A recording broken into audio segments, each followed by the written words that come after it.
A few weeks ago, I made a video called How AAA Games Are Ruining the Industry. I focused primarily on general trends like how AAA games are becoming exploitative or badly designed. I think it's only fair now to look at the great stuff they bring to the table because AAA games can be the most epic and captivating of all games. AAA games cause commotion that cannot be qualified. If I had to boil it down, I would say that AAA games are where you can get the most epic, highest quality exposition with the most refined control mechanics. Now, of course, I'm not going to highlight everything related to AAA games, nor do I have the time to, so if I miss anything, feel free to let me know in the comment section. So let's start with Exposition first. How many times have you stopped yourself and said, damn, this is awesome in a game? Let's take a look at some examples of great exposition only available in AAA games. Exhibit A, Grand Theft Auto 5. GTA 5 is one of, if not the most expensive game ever to be created. The production values of this game are off the charts, and they're quite amazing, and you just won't find them in a mid-tier or indie game. Nobody fucks with my film! In fact, the entire story-based open-world subgenre is almost exclusively to the $60 game because big studios are really the only ones that can afford to make them. AAA game studios can afford to create lifelike environments with the highest quality graphics and the most stunning vistas. They can populate them with lifelike AI so that they can become living, breathing worlds that have personality and energy. And they can also have real-time events that pop up out of nowhere around the player as he or she is playing. It's all exposition that makes the game feel really cool and immersive. A great example is an exciting mission in GTA 5 called Legal Trouble. I'm sure many of you guys know it. A well-made cutscene kicks it off, and you gotta speed your way through the city to meet Molly at the airport. Players hop in their car, speed through Los Santos as police roar down on them on the streets, behind the backdrop of thumping music, a live cell phone call, and a beautiful sunset if you are playing during the day. You get to the airport just in time to see a massive airplane coming down overhead. You speed through the hangars, you stop the car, you run past the place and the police, and damn, Molly gets sucked into the turbine. I mean, goddamn, this is pretty epic. But it's not over yet. You gotta hop in the jet and you get lost in the blue skies to avoid the police. This is freaking epic. I couldn't imagine getting such diversity, such scale and curation in a game that wasn't fully priced. The music, the action, the exposition, it all comes together in heart-pounding fun. It's just not possible without the budget of a AAA game. It's almost a blending of a movie within a video game, and that is awesome. Smaller studios instead gravitate to making much more practical open-world games. Because of the scope of an open-world game like GTA or Assassin's Creed, the only way an indie game can kind of mimic that same sensation of scale or excitement is to focus on procedurally generated worlds or crafting. It's a replacement for story, exposition, and scale. Games like Minecraft or Don't Starve have this kind of open world feel to them because they let players build it themselves, or they generate a different world every single playthrough. This allows the games to appear larger than they really are and have more interesting things than they actually do within the actual game space. In GTA 5, the game space, it does not change, only what's happening inside of it. Usually, the maps for open world games are static and predefined. This allows devs to handcraft the game space in order to make sure all the pieces fit together and all the areas fit together in a very natural way that makes sense for player navigation. The results are giant games that are huge in scale, varied in detail, and exciting just to drive or walk through. They often have tons of ways to get around them, which adds to the sensation of variety. A map like Los Santos is as amazing as it is sprawling, from coastal piers to beaches to winding mountain roads and forests. You can see skyscrapers and airports and factories and open world freeways and all sorts of stuff. The diversity is shocking to some extent and begs players to jump into that open world sandbox. Other games like Assassin's Creed have their charm as well. We can climb clock towers or historical buildings or the pyramids or run along rooftops like a fox.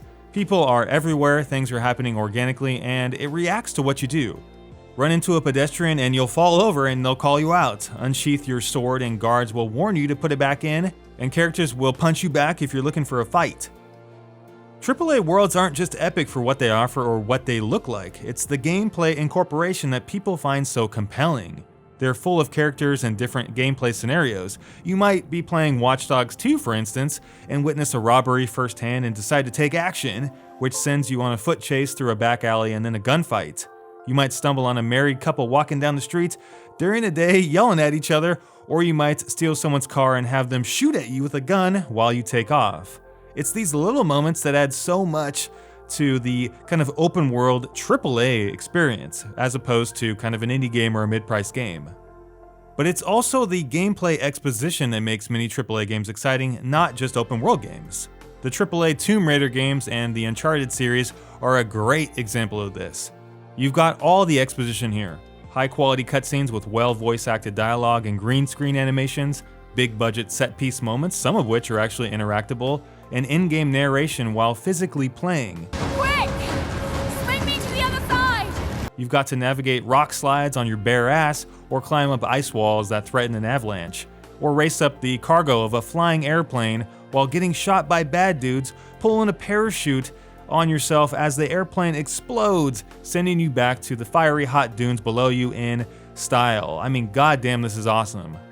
All the while you're controlling most of the action. Just try to find that in a $20 game. Not gonna happen. These moments of exposition allow the game to be lifted to a place where it's more than just a game. The term movie-like is often used as a negative, but I believe it's a plus if the supporting gameplay is good. Games like The Last of Us or GTA 5 are incredibly movie-like during cutscenes, which there are a metric crap ton of. They allow downtime and breathing room so that when the gameplay begins thereafter, it feels refreshing. You've had a break to miss it, and been provided a treat in the way of a scripted cutscene. But they're not just there for breaks, they also develop characters and fill us in on what's going on, all the while being hopefully entertaining. So being movie-like is a win-win for games that have solid foundational gameplay to back them up. The best exposition makes the surrounding gameplay better. I think a great example of this is a level like All Gillied Up from COD 4. After some cool lead-up, players are treated to a military play-by-play through the lens of their sniper rifles, culminating in a brutal assassination. After the shot goes off, you've got 20 minutes to get to the chopper with McMillan on your back. This is such an amazing level that could only be pulled off in a AAA game. It's when exposition is done poorly that we feel it to be unnecessary or hindering. When it's just for the sake of it, I mean. I think one of the best examples of this would be going hunting in Battlefield 3.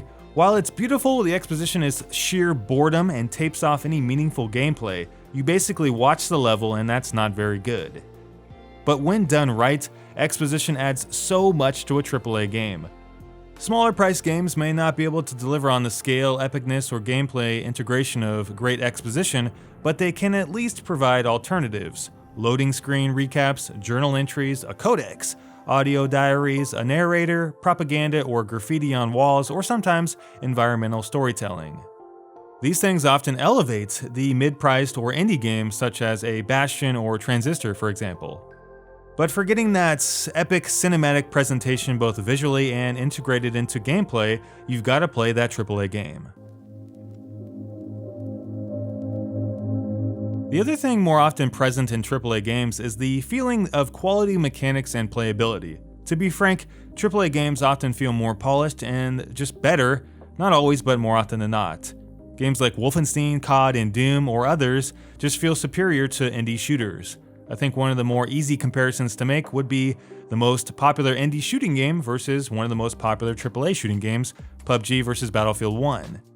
While PUBG is competent with its weaponry, it feels rather archaic when lined up to Battlefield 1's more slick, responsive, and weighty gunplay. In BF1, things are smooth and sexy, from aiming down sights to vaulting to even the animations of throwing grenades. Everything feels very seamless, like you aren't just controlling a character, but you are that character. I know I can speak for many an FPS fan when I say that counts for a huge portion of the experience. Looking at other genres, Mario and Rayman are a good example of platformers and adventure games that feel absolutely amazing.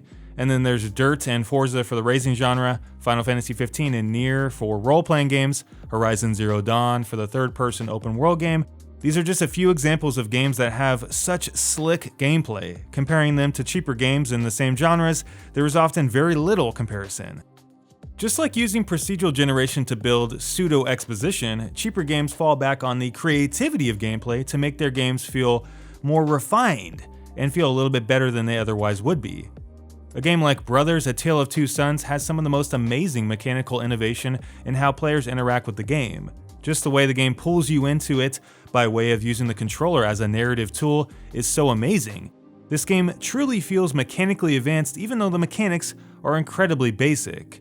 Another example of this integration is, once again of course, Undertale. Undertale's baseline mechanics are nothing short of bare bones, but the way the game uses those mechanics through its storytelling device to break the fourth wall is what makes the game special. A creative game can often lift the mechanical depth of a game while still being mechanically basic. These are two great examples of such a concept. But in terms of how the game actually controls, AAA games often just feel much more satisfying. From running, to jumping, to climbing, to shooting, usually we get more clean mechanics in AAA games. When you play a well put together AAA game, you can definitely feel this.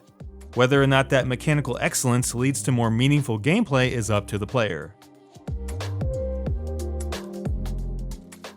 Every game on this planet is capable of being great by design, and in no way does having better exposition or better controls make or break the game. But they sure do make it feel that much better if it's already a great game. And that is the beauty of when a AAA game is done right.